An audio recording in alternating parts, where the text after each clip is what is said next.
आज हम बात कर रहे हैं स्वामी नित्यानंद की।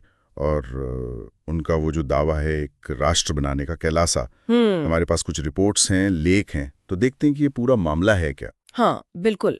ये कहानी है भी बड़ी अजीब। मतलब आस्था, विवाद और ये आज की टेक्नोलॉजी सब मिला हुआ है। देखते हैं इन स्रोतों में क्या मिलता है। तो शुरू करते हैं स्वामी नित्यानंद से। इनका असली नाम राजशेखरन बताया जाता है। जन्म तमिलनाडु का, शायद 1978 का। जी। और 2000 के दशक में ये काफी फेमस हुए थे अपने आध्यात्मिक कार्यक्रमों से, योग वगैरह से। भारत में भी और विदेशों में भी, खासकर जो एनआरआईज हैं उनके बीच। हाँ, फेमस तो हुए, पर साथ ही विवाद भी जल्दी ही शुरू हो गए। वो 2010 वाला वीडियो याद है ना? हाँ हाँ। जिसमें वो एक महिला अनुयायी के साथ थे, कथित तौर पर। हालांकि नित्यानंद ने हमेशा कहा कि वीडियो से छेड़छाड़ हुई है, मतलब मॉफ्ड है। सही कहा, उनका यही स्टैंड रहा है। पर मामला वही नहीं रुका। 2019 में तो और भी गंभीर आरोप लगे। जी, भारत में बलात्कार और बच्चों के यौन शोषण के आरोप, ये बहुत सीरियस थे। और फिर इससे पहले कि कोई गिरफ्तारी होती या कुछ होता, वो देश से निकल गए। हाँ, फरार हो गए। आज 2025 तक भी वो भारतीय कानून की नजर में भगोड़े ही हैं। एजेंसियां ढूंढ रही हैं उन्हें। और यहीं से, मतलब देश से भागने के ठीक बाद, ये कैलासा की कहानी सामने आई। अच्छा। उन्होंने ऐलान किया यूनाइटेड स्टेट्स ऑफ कैलासा का। USK कहते हैं वो इसे। ये उन्होंने खुद ही घोषित किया है। एक, क्या कहते हैं उसको, माइक्रोनेशन। माइक्रोनेशन मतलब एक छोटा देश जो खुद को देश कहे। हाँ बिल्कुल। दावा ये है कि ये सनातन धर्म की रक्षा के लिए और दुनिया भर में जो हिंदू सताए गए हैं उनके लिए एक अलग संप्रभु हिंदू राष्ट्र है। संप्रभु राष्ट्र, ये तो बहुत बड़ा दावा है, खासकर जब वो खुद कानून से भाग रहे हों। तो क्या ऐसे कोई मानता भी है? मतलब किसी देश ने या UN जैसी संस्था ने ऐसे मान्यता दी है? नहीं, यही तो बात है। बिल्कुल नहीं, किसी ने भी नहीं दी। किसी भी स्थापित देश ने या अंतर्राष्ट्रीय संस्था ने इसे राष्ट्र का दर्जा नहीं दिया है। ये बस उनका अपना एक तरफा दावा है। लेकिन इनके दावे तो बड़े जबरदस्त हैं। हमने रिपोर्ट्स में पढ़ा कि कैलासा का अपना झंडा है, पासपोर्ट भी जारी करते हैं। हाँ हाँ, और करेंसी भी, कैलाशीन डॉलर नाम से। रिजर्व बैंक भी है उनका, सरकारी विभाग है। अरे वाह। यहाँ तक कि स्पेस प्रोग्राम का भी दावा करते हैं। Space programme? सच में? ये तो कमाल ही है। जी, पर मजे की बात यह है कि ये सब दावे जमीनी हकीकत से ज्यादा डिजिटल दुनिया में है। मतलब उनके मंत्रालय या रिजर्व बैंक असल में शायद बस अच्छी वेबसाइटें हैं। अच्छा, मतलब कोई असली ऑफिस, कोई बिल्डिंग्स, वैसा कुछ नहीं? ऐसा कोई पुख्ता सबूत तो नहीं मिला है। ये एक तरह का डिजिटल मुखौटा ज्यादा लगता है।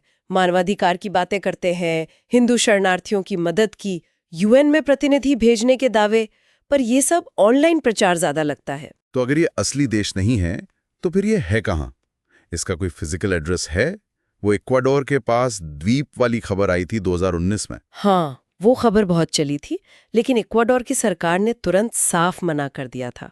उन्होंने कहा कि ना हमने नित्यानंद को कोई शरण दी है, ना कोई द्वीप बेचा है, ना कोई मदद कर रहे हैं। तो मतलब कैलासा का कोई पिन कोड नहीं है? हाँ, कह सकते हैं। कोई नहीं जानता कि इसका कोई स्थायी भौतिक ठिकाना है भी या नहीं।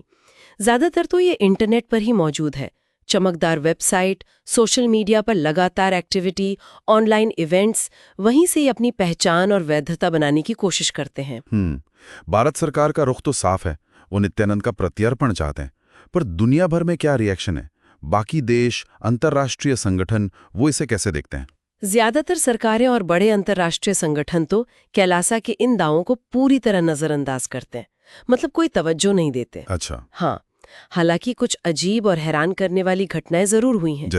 जैसे कैलासा के कुछ प्रतिनिधि बनकर लोग कुछ अंतर्राष्ट्रीय मंचों पर पहुंच गए। यहाँ तक कि जिनेवा में संयुक्त राष्ट्र की एक कमेटी की मीटिंग में भी शामिल हो गए और बयान दे दिया। अरे, ये कैसे हो गया? वो शायद आयोजकों की तरफ से कोई चूक हुई होगी, या उन्हें पता ही नहीं चला कि ये कैलासा कौन है, क्या है। प्रक्रिया की उलझन का फायदा उठाया शायद।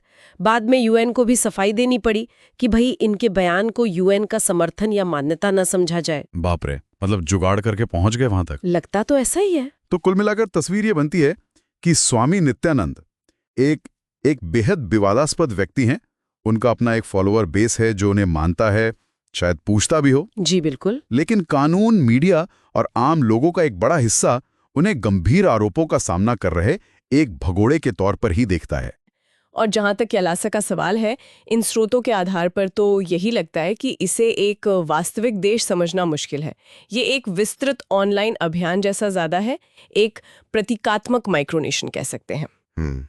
जो शायद अपने संस्थापक के लिए एक तरह की वैधता या शरणास्थली बनाने की कोशिश हो डिजिटल दुनिया में। हाँ, शायद यही मकसद हो, एक डिजिटल आवरण। तो ये सब जानकर एक दिलचस्प सवाल मन में आता है कि आज के इस डिजिटल युग में क्या सिर्फ एक मजबूत ऑनलाइन उपस्थिति, बड़े बड़े दावे और लगातार प्रचार, क्या ये सब मिलकर किसी भी विचार को, चाहे वो कितना भी काल्पनिक क्यों ना लगे, एक तरह की असलियत या पहचान दे सकते हैं?